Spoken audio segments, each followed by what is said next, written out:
এই কুরআন যেটা আল্লাহ খোদ নিজে রচনা করেছেন, সেই কোরআনটার যে ব্যাখ্যাগুলোকে, বিশ্লেষণগুলোকে যদি এই মাদ্রাসার লাওয়াল হাদিসের পণ্ডিতরা যদি এই ব্যাখ্যাগুলো না বানাতেন, তাহলে সারা বিশ্বের মানব জাতির জন্যই হয়ে থাকতো। কিন্তু যেহেতু এই কোরআনের ব্যাখ্যাগুলো লাওয়াল হাদিসের পণ্ডিতরা, যারা জালিম অর্থাৎ অত্যাচারী, তারা যে বিকৃত করেছে সমস্ত বিধানগুলোকে, সুন্নতগুলোকে, আল্লাহর যেটা সুন্নতুল্লাহ, আল্লাহর সুন্নতটাকে রসুলের সুন্নত, নবীর সুন্নত বলে চালিয়ে দিচ্ছে। টোটাল সুন্নতটা A to Z, জন্ম থেকে মৃত্যু পর্যন্ত সমস্ত সুন্নতগুলো যেটা লাওয়াল হাদিসের মধ্যে বানিয়েছে, সেগুলো যদি না বানাতো, তাহলে সমগ্র মানব জাতির জন্যই হয়ে থাকতো। মানব জাতি বলতে একটাই জাত, এখানে বিভিন্ন জাত যেটা কর্ম দ্বারা করেছে সেটা নয়। যারা মাছ ধরে তারা জেলে, যারা জুতা সেলাই করে তারা মুচি, কিন্তু ওটা ওদের জাত নয়। যারা দুধের ব্যবসা করে তারা গোয়ালা, যারা তাঁত বোনে তারা তাঁতি বা জোলা, এরকম কিছু নয়। যারা চাষ করে তারা চাষি, এরকম কিছু নয়। ওটা কর্ম দ্বারা আল্লাহ বলছে আমি সব মানুষকে একই জাতিতে সৃষ্টি করেছি, কর্ম দ্বারা তারা বিভেদ হয়েছে, কিন্তু সেটা জাত নয়। মানুষের একটাই জাত, যেটা হচ্ছে মানব জাতি। এই কোরআনটা আল্লাহ স্বয়ং নিজেই রচনা করেছেন। সূরা ইউনুস 10 নম্বর সূরার 37 নম্বর আয়াতে আল্লাহ বলছেন যে এই কোরআন আল্লাহ ছাড়া অন্য কারোর পক্ষে রচনা করা সম্ভব নয়। এই কিতাব ইতিপূর্বে নাজিলকৃত সকল ওহী সত্যায়নকারী এবং সকল সত্য বিধানের বিশদ ব্যাখ্যা। নিঃসন্দেহে এই কিতাব বিশ্ব জাহানের প্রতিপালকের পক্ষ থেকে অবতীর্ণ। তাহলে এটা কোনো মানুষের বানানো রচনা নয়, এটা হচ্ছে স্বয়ং বিশ্বজাহানের প্রতিপালক স্বয়ং আল্লাহ খোদ নিজে রচনা করেছেন। আর মানুষ যেটাকে বিকৃত করেছে সেটাও আল্লাহ বলে দিয়েছে কোরআনের মধ্যে। সেটা 2 নম্বর সূরার অর্থাৎ বাকারা সূরার 78 থেকে 79 নম্বর আয়াতের মধ্যে আল্লাহ বলছেন যে ওদের মধ্যে এমন কিছু বোধগম্যহীন লোক রয়েছে মাথামোটা, আল্লাহর কিতাব সম্পর্কে যাদের কোনো জ্ঞানই নেই। প্রচলিত সংকল্প আর অমূলক প্রত্যাশা আর ভ্রান্ত বিশ্বাসী তাদের সম্বল। 79তে বলছে দুর্ভোগ তাদের জন্য যারা নিজেরা কিছু রচনা করে এবং ক্ষুদ্র স্বার্থসিদ্ধির জন্য বলে যে এই বিধান আল্লাহর কাছ থেকে এসেছে। তাদের হাত যা রচনা করেছে তা হতে তাদের সর্বনাশের কারণ, আর এর বিনিময়ে তারা যা অর্জন করেছে তা হবে তাদের ধ্বংসের উপকরণ। মানে যেটা এর বিনিময়ে এই কোরআন মানে বিকৃত করার বিনিময়ে যেটাকে উপার্জন করেছে সেটা হবে তাদের ধ্বংসের উপকরণ। তাহলে এখানে বোঝা যাচ্ছে যে মাদ্রাসার যে জালেমগুলো রয়েছে তারা লাওয়াল হাদিস থেকে যেগুলো লাওয়াল হাদিসে যে কোরআনের ব্যাখ্যাগুলোকে যে সংগ্রহ করে যদি না বানাতো, তাহলে এই কোরআনটা সমস্ত আইওয়াল নাসের জন্য থাকতো। প্রচলিত যে শরিয়াতের বিধানগুলো, এই বিধানগুলো সমস্ত বিধান হচ্ছে মনসত্ব বিরোধী।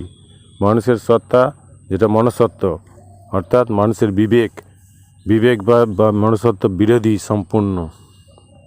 সেই জন্য আল্লাহ কোরআনে খোদ নিজে রচনা করেছেন যে এই কোরআনটা সমগ্র মানব জাতির জন্য। সূরা বানী ইসরাইল 17 নম্বর সূরার 9 নম্বর আয়াতে বলছি যে কোরআন সমগ্র মানব জাতির সাফল্যের সরল পথ প্রদর্শন করে। 39 নম্বর সূরা জুমারে 27 নম্বর আয়াতে বলছে এই কোরআনে মানুষের জন্য সব ধরনের দৃষ্টান্ত পেশ করেছি যাতে মানুষ এ থেকে উপদেশ গ্রহণ করতে পারে সমস্ত মানুষ। 45 নম্বর সূরার জাসিয়ার 11 নম্বর আয়াতেও আল্লাহ বলছেন এই কোরআন সৎ পথের পূর্ণাঙ্গ দিশারি। 45 নম্বর সূরা জাসিয়ার 20 নম্বর আয়াতেও বলছে যে এই কোরআন মানব জাতির জন্য জ্ঞানের আলোকবর্তিতা আর অটল বিশ্বাসীদের জন্য হেদায়েত ও রহমত স্বরূপ।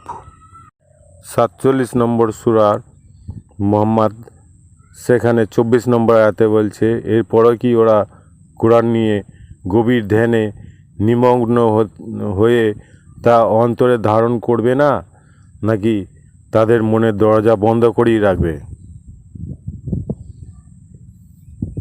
সেই জন্য আল্লাহ বলছে যে এই কোরআন কোনো শয়তানের বাচ্চারা মানে শয়তান লোকেরা অবতীর্ণ করেনি, রচনা করেনি। সূরা 26 নম্বর সূরা শুআরার 210 নম্বর আয়াতে বলছে এই কোরআন শয়তানরা অবতীর্ণ করেনি। তাহলে আল্লাহ খোদ নিজে বলছে যে এই কোরআন শয়তানরা অবতীর্ণ করেনি, এরা এ কাজের উপযুক্ত নয় এবং এই কাজ করার সামর্থ্য ওদের নেই। এমনকি ওরা যাতে শুনতেও না পায় তার পাকা ব্যবস্থা করা হয়েছে। ওরা আসলে শুনবে কি করে? ওরা লাওয়াল হাদিস মাথায় ঢুকিয়ে রেখে দিয়েছে ছোট থেকে আর বৃদ্ধ পর্যন্ত, মরণকাল পর্যন্ত। সেখানে পাকা ব্যবস্থা করে রেখে দিয়েছে যে লাওয়াল হাদিসের জ্ঞান প্রজ্ঞা মাথায় ঢুকিয়ে মাথাটাকে লক করে রেখে দিয়েছে, তালা মেরে রেখে দিয়েছে। তারপরে সেই তালা ভেঙে কোরআন ঢোকাটা অসম্ভব। কিন্তু যারা আল্লাহর রচনা কোরআন ছেড়ে দিয়ে শয়তানের রচনা কোরআনটাকে মানে, তাহলে সেখানে বুঝতে হবে যে আল্লাহর জায়গায় শয়তানকে বসিয়ে ফেলছে। কিন্তু এই শয়তানকে যে বসিয়ে এবং শয়তানকে আল্লাহ বলে মানছে, যেমন আমরা হচ্ছি রসুলের উম্মত, কিন্তু আল্লাহ বলছে সমস্ত প্রাণী যারা পৃথিবীতে পায়ে হেঁটে চলে এবং দুটো ডানার সাহায্যে ওড়ে, নিজের ডানার সাহায্যে, সবই আমার উম্মত। কিন্তু এরা বলছে যে আমরা রসুলের উম্মত। তাহলে রসুল নিশ্চয়ই তাদেরটাকে আল্লাহ বা রব বা প্রতিপালক, এটাই বুঝে নিতে হবে। তাহলে আল্লাহর জায়গায় রসুলকে বসিয়ে ফেলছে, আর রসুলকে বসিয়ে ফেলে রসুলের নামে লাওয়াল হাদিসগুলোকে, যে লাওয়াল হাদিসের সুন্নতগুলোকে যেগুলোকে মেনে চলছে, সুন্নত মানে হচ্ছে বিধানগুলোকে যে মেনে চলছে, সেগুলি সব থেকে বড় শিরক। আল্লাহ শিরকের গুনাহ মাফ করবে না, বাকি ছোট বড় গুনাহ সব মাফ করে দেবেন। সেই জন্য সূরা নিসার 48 নম্বর আয়াতে আল্লাহ বলছেন আল্লাহ তাঁর সাথে শরিক করার মতো অপরাধ ক্ষমা করবেন না, এছাড়া অন্যান্য অপরাধের জন্য যাকে ইচ্ছা ক্ষমা করবেন। আল্লাহর সাথে যে শরিক করে সে মহাপাপ করে। সূরা নিসার 116 নম্বর আয়াতেও আল্লাহ বলছেন নিশ্চয় আল্লাহ তার সাথে শরিক করার অপরাধ ক্ষমা করবেন না, এছাড়া অন্যান্য অপরাধের জন্য যাকে ইচ্ছা ক্ষমা করবেন। কেউ আল্লাহর সাথে শরিক করলে সে মারাত্মকভাবে পথভ্রষ্ট হয়। আর লাওয়াল হাদিসের যে সমস্ত বিধানগুলো আছে, যেগুলো সবথেকে বড় বিধান, যেটা হচ্ছে 5 ওয়াক্ত নামাজ, সেই নামাজ সম্পর্কে আমি সংক্ষিপ্ত আলোচনা করছি। কিন্তু যারা একান্তই লাওয়াল হাদিস মেনে চলে বা লাওয়াল হাদিসের বিধান শরিয়ত যেটা মেনে চলে, সেটাকে যদি কেউ মেনে চলে, তারা এইগুলোকে শুনবেন না, কান দেবেন না। কান দেওয়ার তাদের কোনো প্রয়োজন নেই, তাতে করে আল্লাহর কিচ্ছু যায় আসে না। আর যারা একান্তই আল্লাহর আরাধনা করে, আল্লাহকে বিশ্বাস করে, আর আল্লাহর কিতাব আল্লাহর কোরআনটাকে বিশ্বাস করে, তারাই শুনবেন। নচেত যারা ওই চুমোচাটা খেয়ে তুলে রেখে দেয়, বাকি হাদিসটাকে মানে, তাদেরকে আমি শুনতে নিষেধ করছি। লাওয়াল হাদিসের বিধানগুলো যেগুলো আমি বলছি একটা একটা করে সংক্ষেপে, সূরা মাউনে 4 নম্বর আয়াতে অতএব দুর্ভোগ সেসব নামাজিদের জন্য যারা তাদের নামাজ সম্বন্ধে বেখবর, অর্থাৎ নামাজ সম্বন্ধে কোনো আইডিয়াই নেই।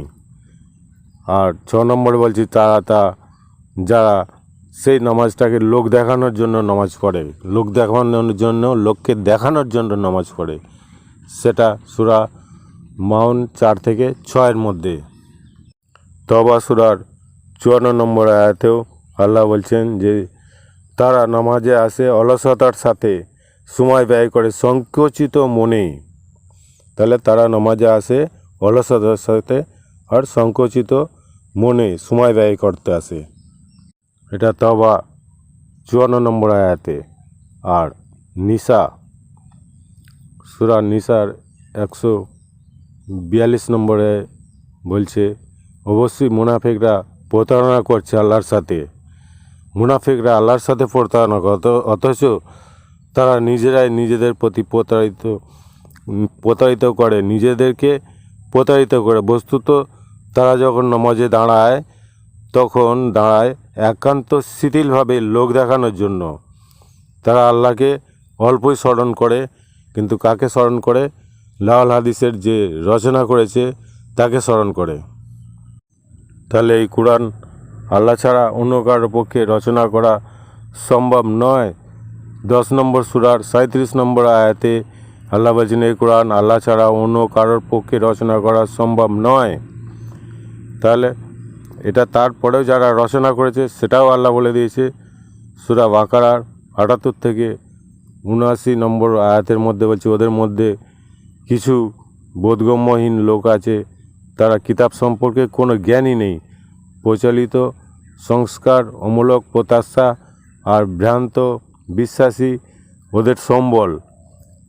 79 দুর্ভোগ তাদের জন্য যারা নিজে কিছু রচনা করে এবং ক্ষুদ্র স্বার্থসিদ্ধির জন্য বলে এই বিধিবিধান আল্লাহর কাছ থেকে এসেছে। তাদের হাত যা রচনা করেছে তা হতে তাদের সর্বনাশের কারণ, আর এর বিনিময়ে তারা যা উপার্জন করে তা হবে তাদের ধ্বংসের উপকরণ। ধ্বংস হয়ে যাবে তারা, অর্থাৎ পরকালে তারা ধ্বংস হয়ে যাবে। ইহকালে যতই ধন সম্পদ নিয়ে আগড়ে বসে থাকুক না কেন, কিন্তু পরকালে একদম জন্তুর থেকে অধম হয়ে যাবে আর জাহান্নামের আগুনে পুড়তে থাকবে। অতএব বিধান দেওয়ার ক্ষমতা একমাত্র আল্লাহর ছাড়া অন্য কারোর নেই। সুন্নাতুল্লাহ লেখা আছে, সুন্নাতের রসুল, সুন্নাতের নবী, এরকম কোনো বিধান, আল্লাহর বিধানটাই একমাত্র সর্বশ্রেষ্ঠ বিধান।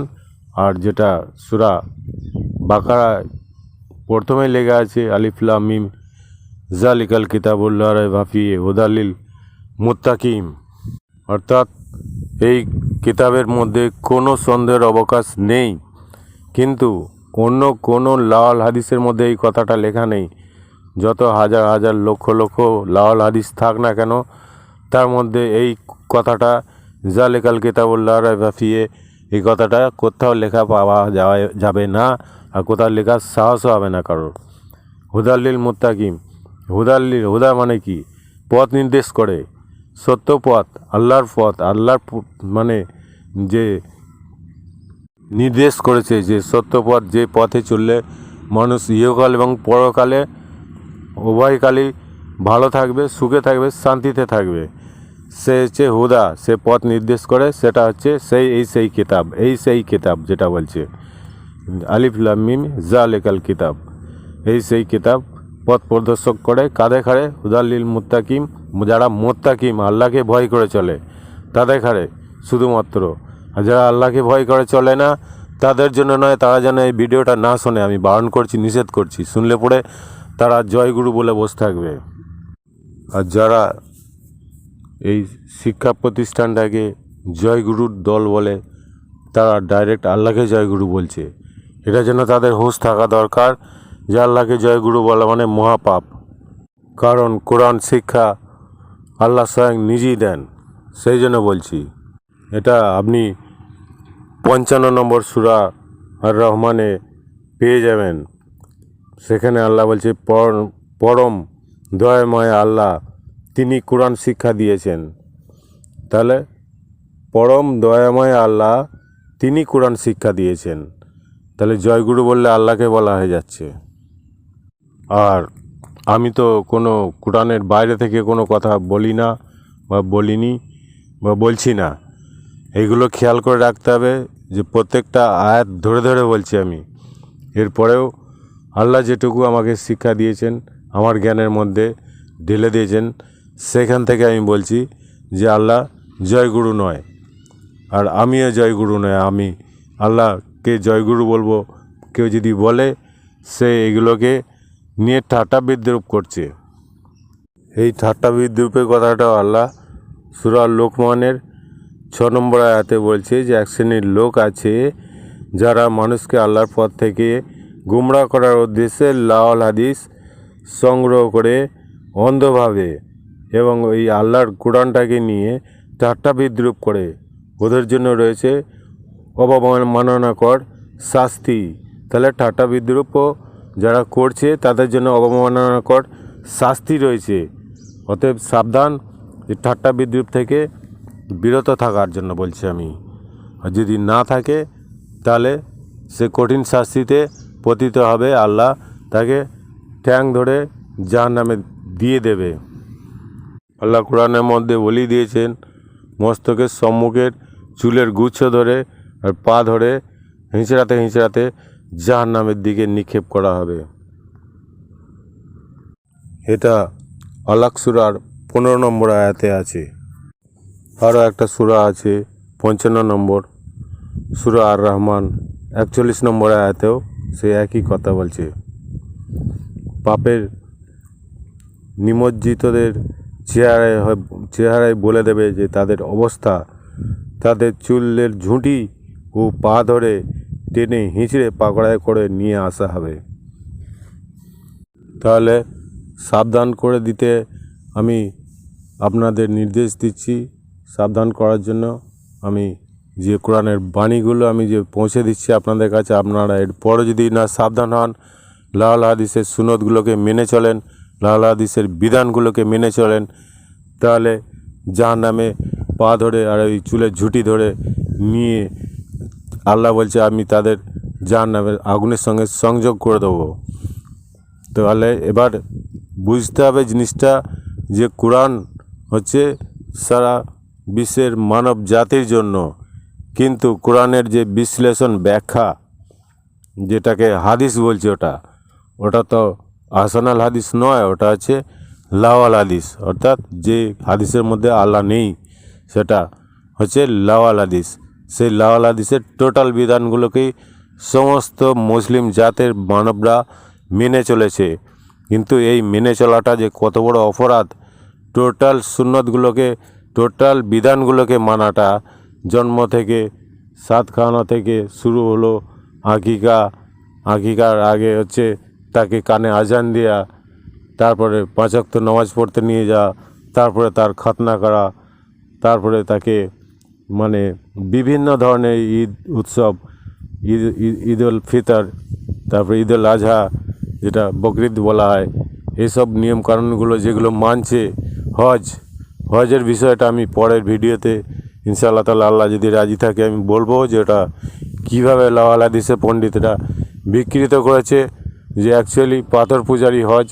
যারা পাথর পুজো করে তারা এগুলো শুনবেন না, কিন্তু ওই পাথর পুজো শুধু পাথর পুজো নয়, ওটা জনিদারটাকে চুমোচাটা খেয়ে চলে আসছে, সেটা হচ্ছে হজ, কিন্তু অ্যাকচুয়ালি ওটা হজ নয়। এটা আমি পরের ভিডিওতে ইনশাআল্লাহ তাআলা আল্লাহ যদি রাজি থাকে, আল্লাহ যদি আমাকে বাঁচিয়ে রাখে এবং সুস্থ রাখে, তাহলে আমি অবশ্যই বলার চেষ্টা করব।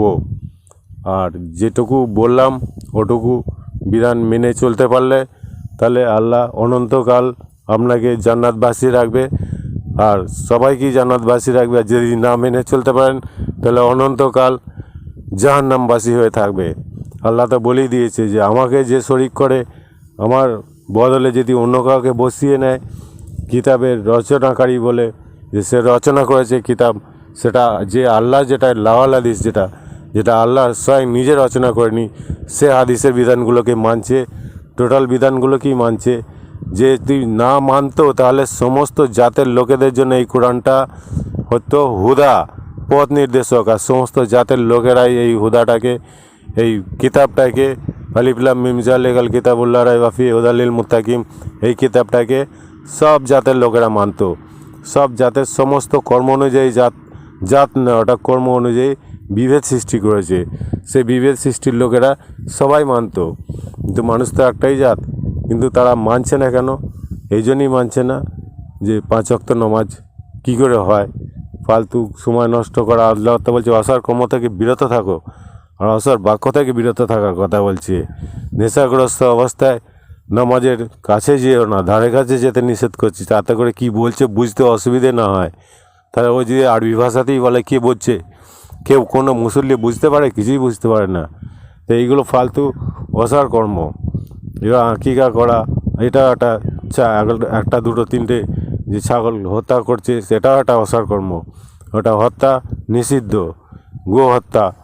গরু হত্যা করেছে, গরুর মাংসের দাম এত বাড়ছে কেন?